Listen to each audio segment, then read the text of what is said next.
নমস্কাৰ মই অঞ্জলিয়ে মোৰ ভিডিঅ'টোলৈ আপোনালোক সকলোলৈকে স্বাগতম জনাইছোঁ।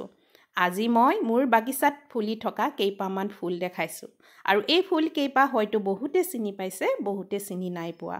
আৰু এই ফুলপা মোৰ ওচৰত 2-3টা মান কালাৰ আছে। মই আসলতে মাল্টি কালাৰ আনিছিলোঁ আৰু মোৰ তেনেকৈ বিক্ৰী হৈ গৈছিলে। ইয়াৰ বাল্ব আহে আৰু সৰু সৰু ৰেইন লিলি টাইপৰ বাল্ব আহে।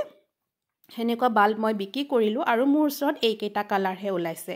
খুব ধুনীয়া কালাৰ আৰু তেনেকুৱাকৈ খুব ধুনীয়া সুগন্ধিও বিলায়। ইয়াৰ এটা খুব ধুনীয়া স্মেল আছে। প্ৰত্যেক ফুলপাহৰ কালাৰ বেলেগ বেলেগ হয় আৰু ফুলপাহৰ স্মেলো বেলেগ বেলেগ হয়। এইটো এটা আকৌ দেখিছেনে, অলপ লাইট পাৰ্পল বৰ্ডাৰত আছে আৰু মাজত অকণমান য়েল্লো আছে। খুব ধুনীয়া দেখায় আৰু দেখাত যেনেকুৱা তেনেকুৱা খুব ধুনীয়া গোন্ধও আহে। খুব ধুনীয়া স্মেল এটা দিয়ে। যদি আপোনালোকে সংগ্ৰহ কৰা নাই তেনেহ'লে সংগ্ৰহ কৰিব, বাগিচাত লগাব, খুব ধুনীয়া এটা সুগন্ধি বিলাব আৰু মনটো খুব ধুনীয়া ফ্ৰেছ লাগি থাকে।